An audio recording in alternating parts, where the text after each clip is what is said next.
It is expensive to be poor.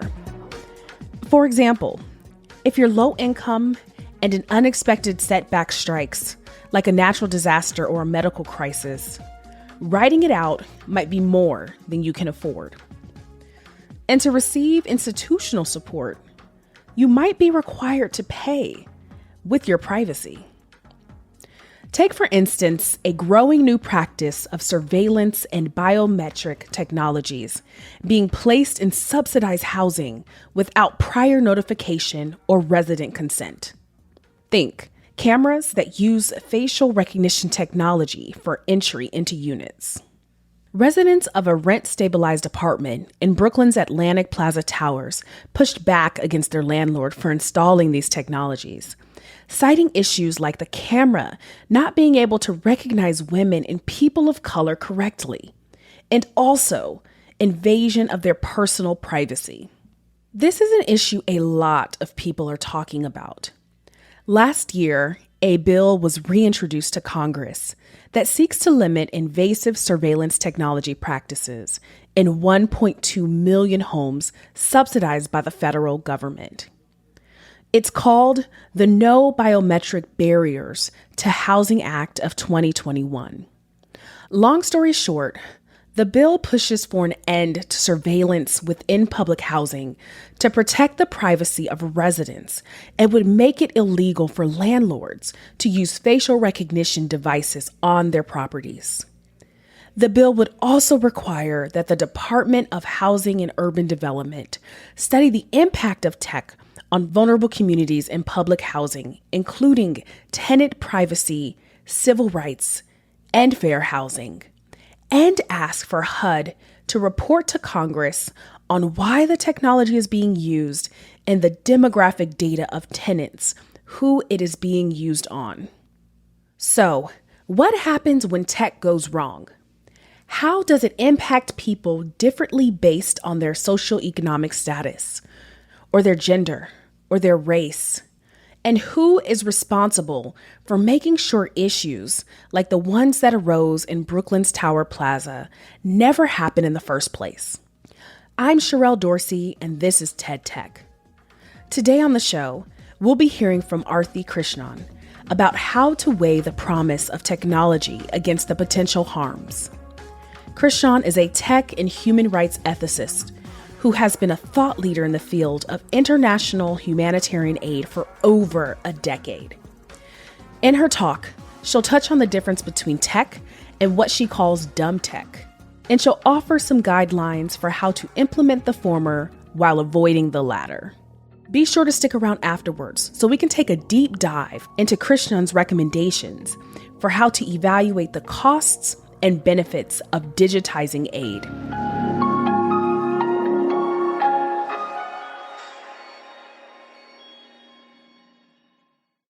Hi, I'm Adam Grant, and you may know me from the podcast Work Life. As an organizational psychologist, I know that sometimes the best way to solve a problem is to question the way we've always done it. On my new show with the TED Audio Collective, Rethinking, I talk to some of today's greatest minds about how they see the world.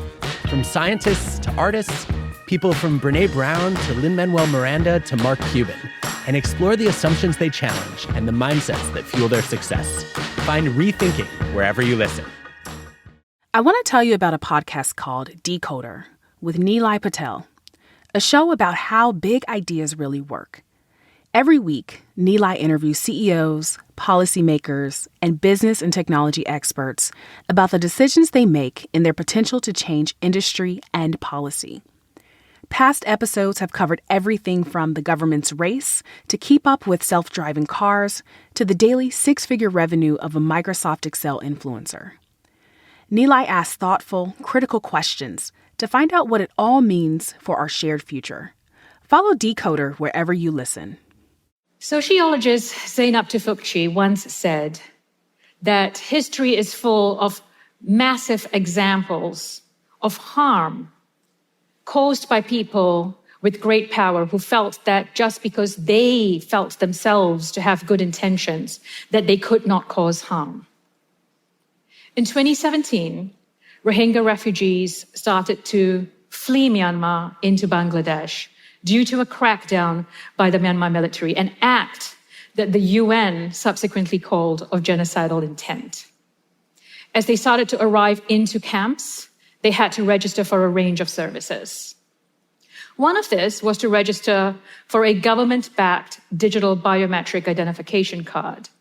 They weren't actually given the option to opt out. In 2021, Human Rights Watch accused international humanitarian agencies of sharing improperly collected information about Rohingya refugees with the Myanmar government without appropriate consent. The information shared didn't just contain biometrics. It contained information about family makeup, relatives overseas, where they were originally from, sparking fears of retaliation by the Myanmar government. Some went into hiding.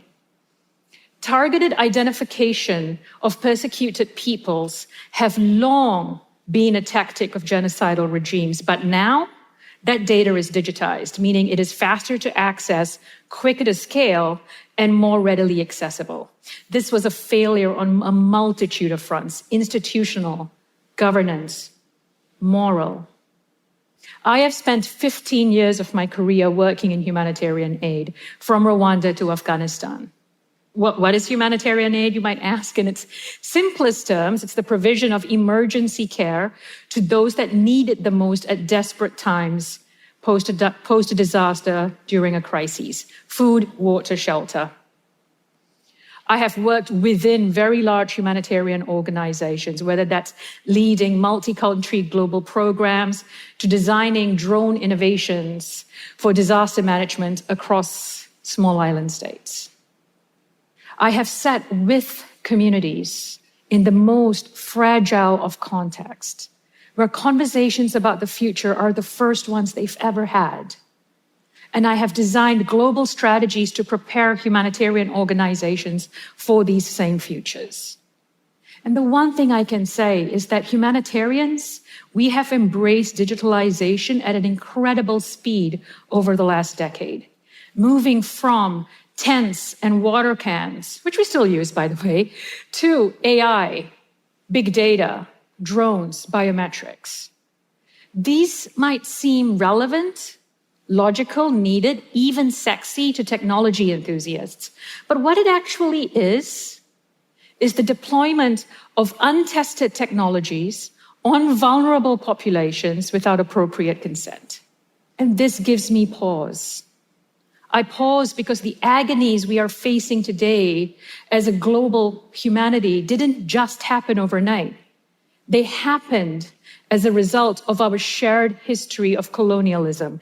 And humanitarian technology innovations are inherently colonial, often designed for and in the good of groups of people seen as outside of technology themselves, and often not legitimately recognized as being able to provide for their own solutions. And so as a humanitarian myself, I ask this question: in our quest to do good in the world, how can we ensure that we do not lock people into future harm, future indebtedness, and future inequity as a result of these actions?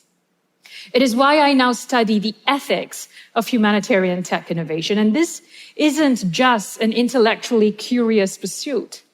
It's a deeply personal one, driven by the belief that it is often people that look like me, that come from the communities I come from, historically excluded and marginalized, that are often spoken on behalf of and denied voice in terms of the choices available to us for our futures. I stand here on the shoulders of all those that have come before me and in obligation for all those that will come after me to say to you that good intentions alone do not prevent harm, and good intentions alone can cause harm. I'm often asked, what do I see ahead of us in this next 21st century? And if I had to sum it up, of deep uncertainty, a dying planet, distrust, pain. And in times of great volatility, we as human beings, we yearn for a balm. And digital futures are exactly that, a balm. We look at it in awe of its possibility as if it could soothe all that ails us, like a logical inevitability. In recent years, reports have started to flag the new types of risks that are emerging about technology innovations. One of this is around how data collected on vulnerable individuals can actually be used against them as retaliation, posing greater risk, not just against them, but against their families, against their community. We saw these risks become a truth with the Rohingya. And very, very recently, in August 2021, as Afghanistan fell to the Taliban, it also came to light that biometric data collected on Afghans by the US military and the Afghan government and used by a variety of actors were now in the hands of the Taliban. Journalists' house was searched. Afghans desperately raced against time to erase their digital history online.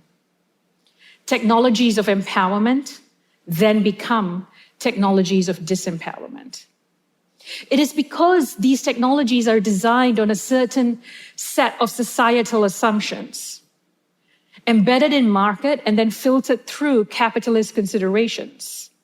But technologies created in one context and then parachuted into another will always fail because it is based on assumptions of how people lead their lives.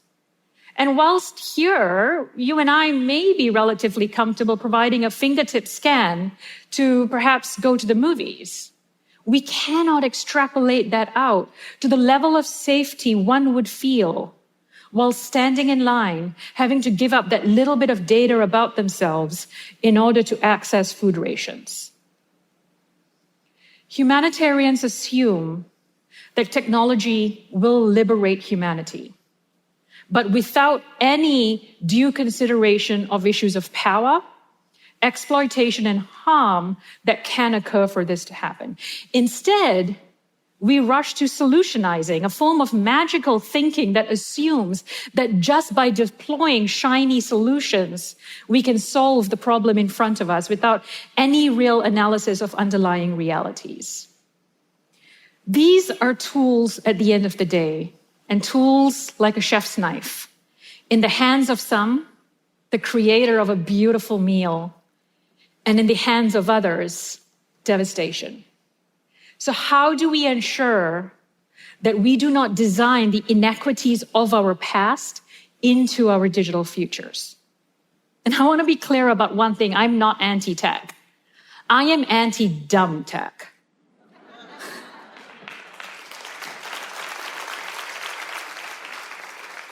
The limited imaginings of the few should not colonize the radical reimaginings of the many.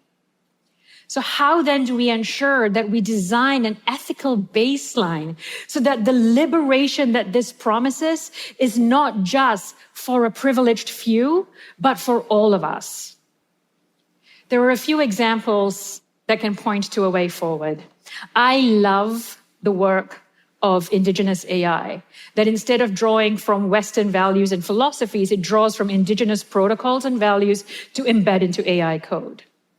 I also really love the work of Niatero, an indigenous co-led organization that works with indigenous communities to map their own well-being and territories as opposed to other people coming in to do it on their behalf. I've learned a lot from the Satellite Sentinel project back in 2010, which is a slightly different example. The project started essentially to map atrocities through remote sensing technologies, satellites, in order to be able to predict and potentially prevent them. Now, the project wound down after a few years for a variety of reasons, one of which being that it couldn't actually generate action. But the second, and probably the most important, was that the team realized they were operating without an ethical net. And without ethical guidelines in place, it was a very wide open line of questioning about whether what they were doing was helpful or harmful. And so they decided to wind down before creating harm. In the absence of legally binding ethical frameworks to guide our work. I've been working on a range of ethical principles to help inform humanitarian tech innovation. And I'd like to put forward a few of this here for you today. 1, ask. Which groups of humans will be harmed by this and when? Assess, who does this solution actually benefit? Interrogate, was appropriate consent obtained from the end users? Consider, what must we gracefully exit out of to be fit for these futures? And imagine, what future good might we foreclose if we implemented this action today? We are accountable for the futures that we create. We cannot absolve ourselves of the responsibilities and accountabilities of our actions if our actions actually cause harm to those that we purport to protect and serve. Another world is absolutely radically possible. Thank you. Krishnan's talk begs the question, is aid always going to require that we give up something precious to us, like privacy? And if so, what does that say about our society? Something I'd guess the residents of Brooklyn's Tower Plaza and other affordable housing units grapple with is deciding whether speaking up is worth the cost. Pushing back could mean real consequences, like losing access to aid you and your family desperately need, or even being evicted. I love how Krishnan refocused our attention on not shaming the progress of technology, but questioning its merit when she said, I am not anti-tech. I am anti-dumb tech. The limited imaginings of the few should not colonize the radical reimaginings of the many. So let's reimagine together for a second. What would it look like to apply Krishnan's rubric to challenge the power dynamics that exist today? Krishnan gives us an excellent rubric in which to assess the relationship between aid and privacy. And we don't have to be humanitarians by profession to follow this advice. First, ask. Who are the people this technology will affect the most? Who exactly are they, and what do they really need? Second, assess. How do I meet those needs without infringing upon their privacy? Third, interrogate. Have I communicated clearly the intent and how the technology will be deployed? Have I provided enough opportunity for feedback? Fourth, consider. How has the communication and relationship with existing clients or aid recipients been in the past? What can be improved based on the feedback? And finally, imagine. Is this the best technology to deploy, or are there more considered and better routes to accomplishing the same goal? Technology should not be foisted on people or groups without ensuring, first, the safety, security, and privacy of those who it will most affect. TED Tech is part of the TED Audio Collective and is produced by TED in partnership with Transmitter Media. Our editor is Sammy Case, and the show is fact-checked by Christian Aparta. I'm Sherrell Dorsey. Let's keep digging into the future. Join me next week for more.